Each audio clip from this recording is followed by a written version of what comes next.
It's time for our blast from the past, and this week, kind of a different wrinkle. Instead of seeing a great race from the past, we're going to look at one of the great race horses and sires of the past, who was born on January 3rd, 1940, and lived until 1965. In the interim, he sired 589 horses, 2 Triple Crown winners, Adios Butler, and also Brett Hanover. You might have heard of Brett Hanover, of course. And a respected racing writer from Hoofbeats magazine once wrote, "I firmly believe that Adios was the greatest procreative animal that ever lived. Wow. I believe him to have been not only the best harness horse sire ever, but the best of any breed." Wow. Which is pretty heady stuff. Yes, it is. Let's have a look at the great Adios. Let's visit Medowlands Farm near Pittsburgh and see one of the greatest of all. This is the leading sire in history of racehorses of any breed, Adios. Lehigh Hanover and Henry T. Adios are just 2 of his numerous offspring to have become famous in their own right. Altogether, his sons and daughters have won more than $12 million in purses. Adios himself has been retired from harness racing for many years, but he's still a magnificent animal. And he's one of the most famous horses that ever lived.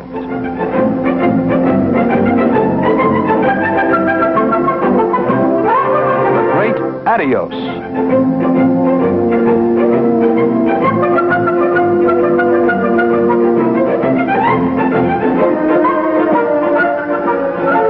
Good stuff. And of course, the Adios at the Meadows is a big racing stable for 3-year-olds and has been contested for a lot of years. Yeah. And it used to be in the sport, the Golden Cross was Adios on top, you should pardon the pun, and Tar Heel on the bottom as the Broodmare sire. That was the Golden Cross forever. Del Miller put this horse out to stud, made a fortune.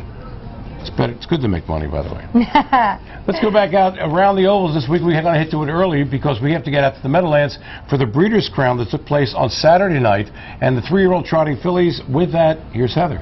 Yes, we've got a purse of $500,000. That's talking all? about making money. Yes. And here, Cadelia was a big winner in her Canadian Sire Stakes final. That was just a couple weeks ago.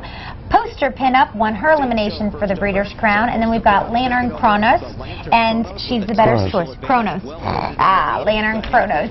She's the better choice. So it's turned into a half-mile sprint, and Lantern Kronos with a length-and-a-half head start. Stage Show trying to get to her wheel on the outside with little more than 3/8 to go. Creamy Mimi is locked in the box now, racing in 3rd. Poster Pinup second over on the outside, 4th. Cadelia is 5th. Somebody to Love, 3rd over for Dave Miller. Feels Like Magic trapped in on the inside, racing in 7th. Then toward the back of the pack, looking to quicken on the outside is No Pain No Gain as they come through 3/4 in 1:28 flat. Lantern Kronos still in hand and still in front. Stage Show trying to work closer on the outside, first over. It's Lantern Kronos with an 8 to go. Stage Show on the outside trying to hang in there. Creamy Mimi is blocked in with nowhere to go. Poster Pinup is coming on the outside. Stage Show getting up. Poster Pinup, Somebody to Love. Cadelia shoots the gap up the rail. It's Poster Pinup. Cadelia coming through on the inside at the line. Cadelia! Cadelia blasts up the inside with a major upset, 75-1. You think? Yes, I do think so. Poster Pinup was 2nd, and Stage Show, who I thought she raced super,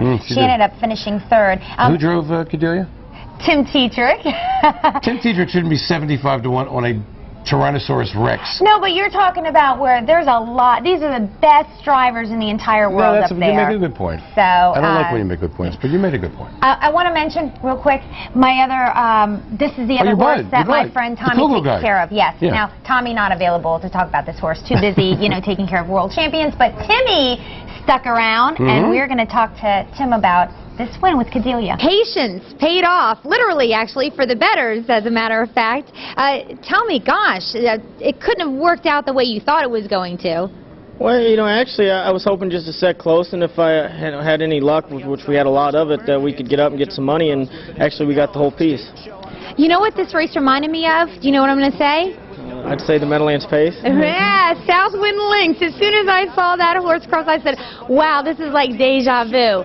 Now, there was a little bit of an equipment change on her. You were 4th in the elimination with Cadelia. Tell me about that equipment change. Well, she wore blinkers before, and they put open bridle on. They took the blinkers off, and she was a lot different horse to drive. She was a lot more relaxed and let me drive her instead of her driving me. All right. Well, congratulations, and I'm sure there's many, many more Breeders' Crowns to come for you. I sure hope so. Thank you. Okay, next up was the 2-year-old Colt and Gelding Pacers. Major in Art with Sears was the 2-to-1 pick. Captain Sir with Jody Jamieson was 7-2, and Well Said with Ron Pierce was the 4-to-1 third choice. Here's Sam McKee with the call. Captain Sir and Major in Art slugging it out. Art Colony looms the danger, second over, 3/4 in 1:23 flat, and they come to the top of the stretch. Major in Art digging in on the inside. Captain Sir is there. If I Can Dream locked in behind the leader, looking for room. Art Colony on the outside. Well Said getting up on the far outside. Art Colony coming. Major and Art toward the inside. Well Said and Pierce on the outside. Art Colony. Well Said is getting up. Well Said came from far out of the clouds for Ron Pierce on a perfectly timed drive to get up in 1:51 flat. Real racehorse time for a 2-year-old at this time of year. Art Colony with Tim Tetrick was a length back in second, a big mile by him. And Dial or No Dial, your favorite horse from college, was third with Dave Pallone. Stay with us when we come back. We'll have more from around the Oval at the Medowlands and more Breeders' Crown Finals after these words. And they're off some beach somewhere and Rob is the rabbit's foot because everyone feels a little luckier when he's around. And that's why he's a part of your group. Everyone plays a part at Harrah's. Only 10 minutes south of the Philadelphia airport.